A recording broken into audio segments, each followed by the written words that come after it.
नमस्ते, जय हिंद मेरे भाई। स्वागत करता हूं मैं विशाल आप सभी का आपके अपने इस YouTube channel star study centre पर।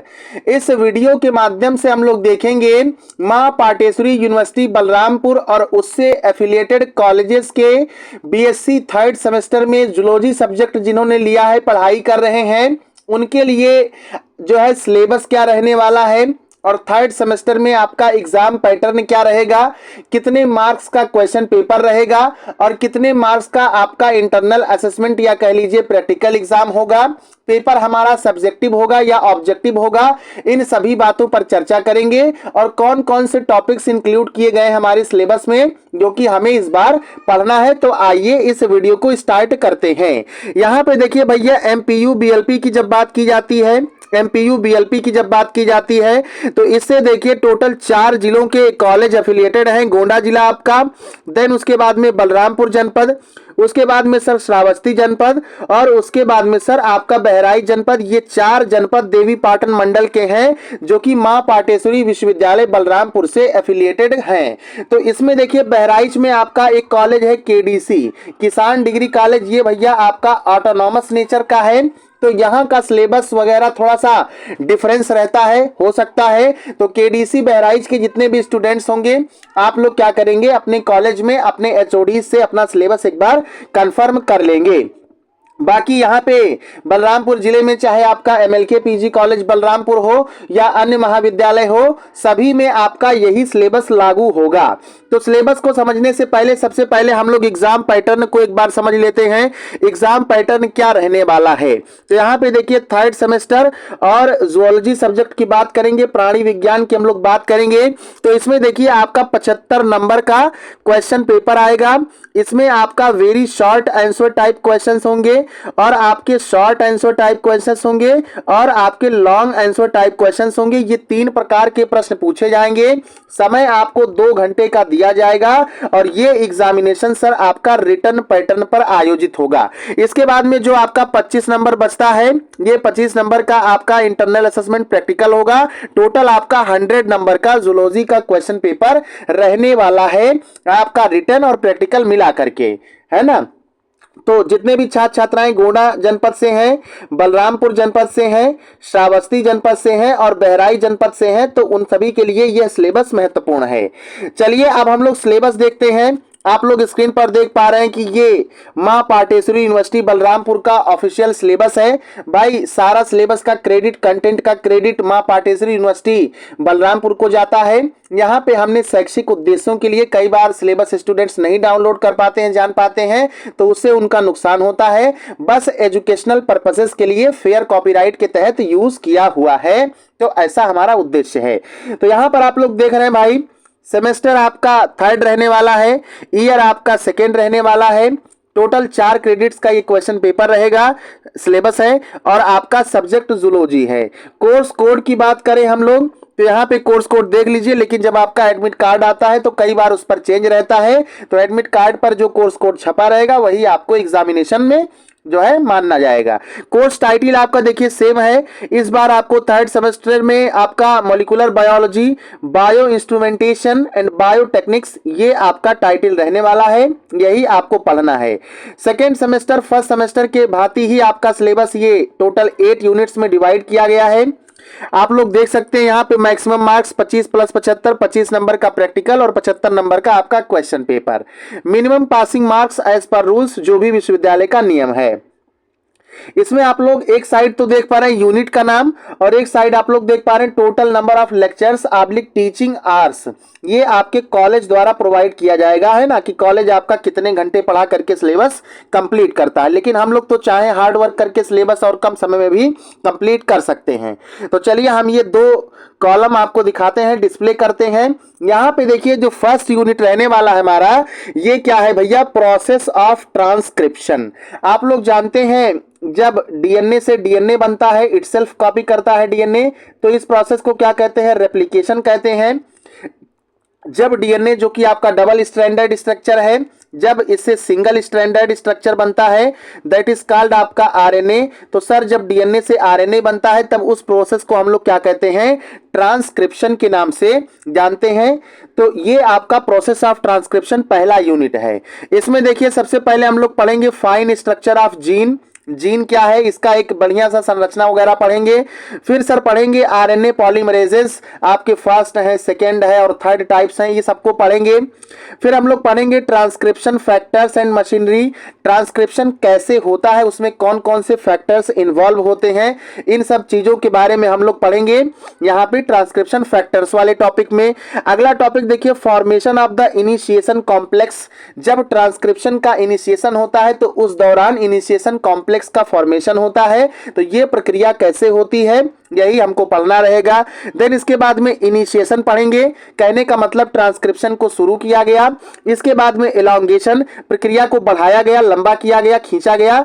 और टर्मिनेशन मतलब जब प्रक्रिया समाप्त होने को आई बस वहीं पे जो है टर्मिनेट कर दिया गया।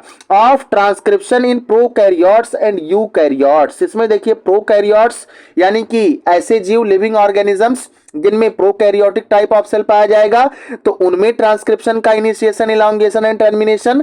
और ऐसे लिविंग बींग्स जिनमें यहाँ पे यूकैरियोटिक टाइप्स ऑफ सेल पाया जाएगा, उनमें ट्रांसक्रिप्शन का इनिशिएशन, इलॉन्गेशन एंड टर्मिनेशन हमको पढ़ना है सर।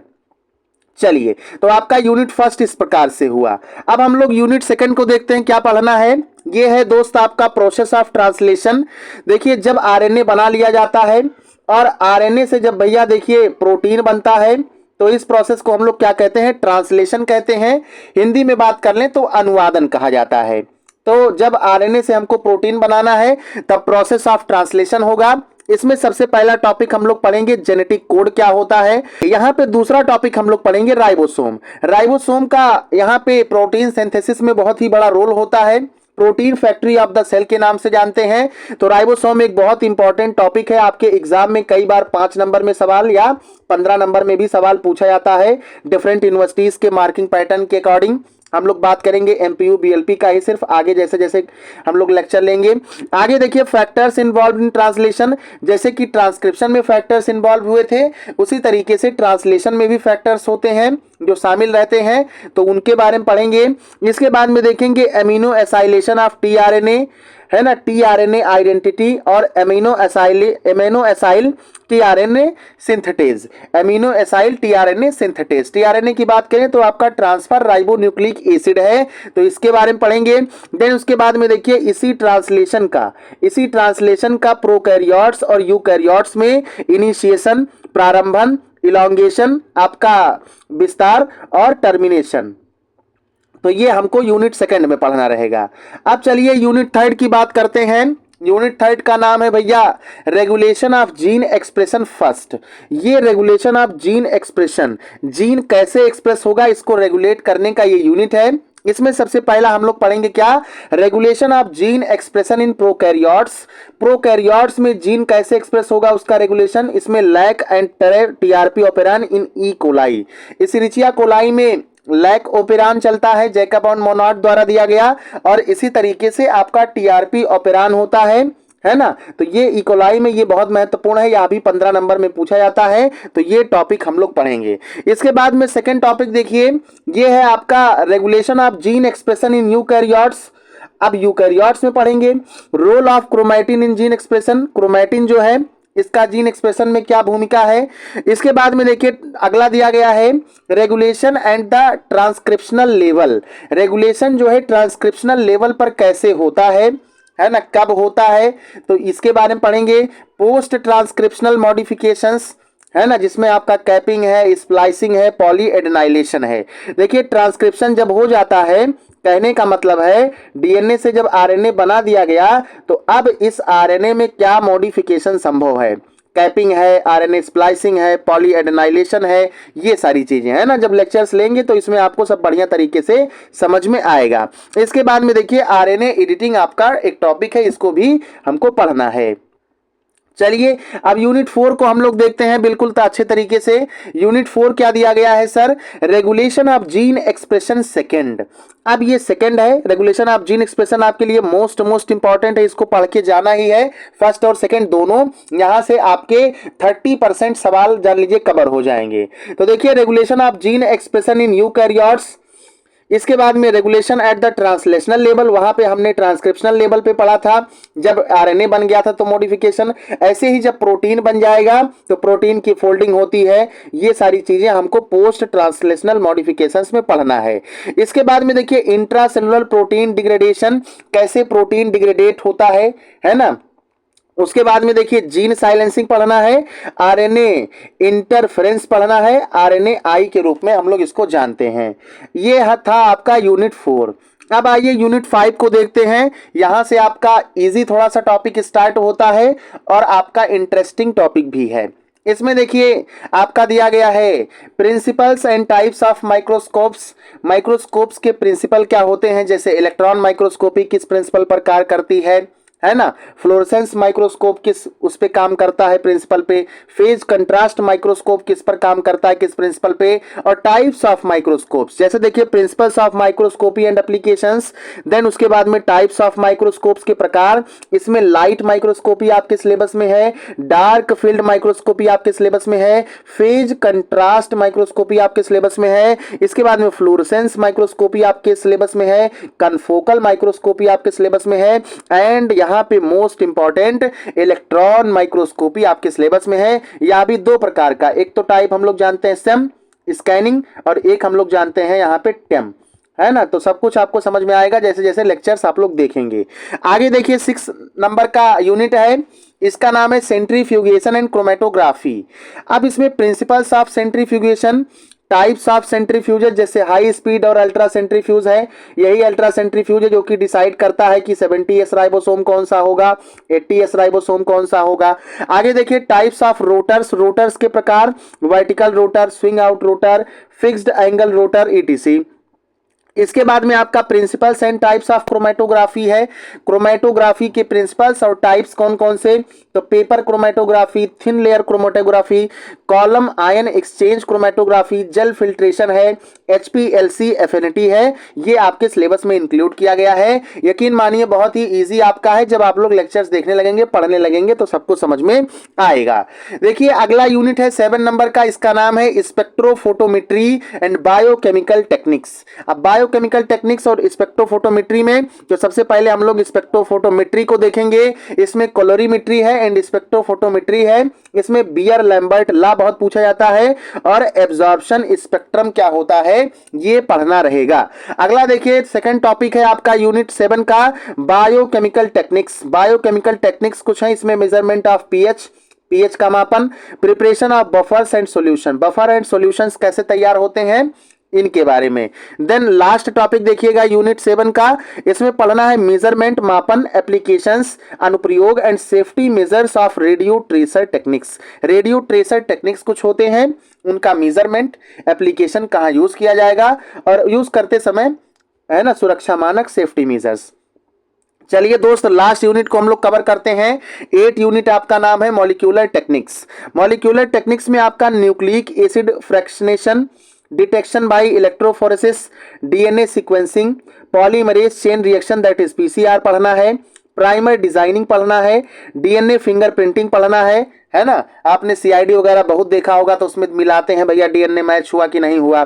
साइट डायरेक्टेड म्यूटाजेनेसिस पढ़ना है, आरएफएलपी पढ़ना है। अगला देखिए मॉलिक्यूलर क्लोनिंग क्या होता है, जीनोमिक लाइब्रेरीज क्या होती हैं, जीन ट्रांसफर टेक्निक्स में आपका कुछ इलेक्ट्रोपोरेशन है और माइक्रो इंजेक्शन है। जीन को ट्रांसफर किया जाता है तो इसमें टेक्निक्स के रूप में इलेक्ट्रोपोरेशन और माइक्रो इंजेक्शन। आगे देखिए डिटेक्शन ऑफ प्रोटीन, प्रोटीन्स को कैसे डिटेक्ट किया जाएगा, उसके बाद में पेज है आपका, पॉली एक्रिलामाइड जेल इलेक्ट्रोफोरेसिस कहते हैं। फिर उसके बाद में आपका एलाइजा है, एंजाइम लिंक्ड इम्यूनोसॉर्बेंट ऐसे जानते हैं। वेस्टर्न ब्लॉटिंग आपके सिलेबस में है।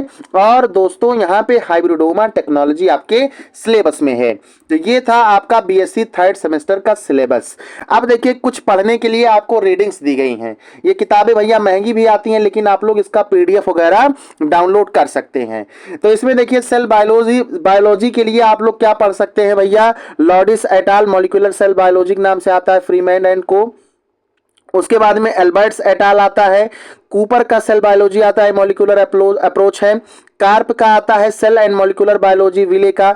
उसके बाद में वाटसन एटाल का है। उसके बाद में टॉर्टोरा जीजे एंड ग्राबोवस्की का है, principles of anatomy and physiology. ये आपका 11वां एडिशन जॉन विले का है। तो ये सब किताबें भी आप लोग पढ़ सकते हैं। बाकी लेक्चर्स हम प्रोवाइड करेंगे जो बहुत महत्वपूर्ण होगा आपके लिए, जैसा हमने बॉटनी फर्स्ट सेमेस्टर में प्रोवाइड किया था। सेकंड सेमेस्टर में भाई स्वास्थ्य आदि कारणों से नहीं प्रोवाइड कर सके थे, लेकिन अब से आप लोगों के साथ हैं। तो चैनल को सभी लोग सब्सक्राइब कर लीजिएगा। ये आप लोगों के लिए है, बीएससी वाले स्टूडेंट्स के लिए है। साथ ही साथ डिस्क्रिप्शन में आपको टेलीग्राम चैनल का लिंक दिया गया है, लिंक से आप लोग चैनल को ज्वाइन कर लीजिएगा। चलिए मिलते हैं एक नए टॉपिक के साथ। जय हिंद।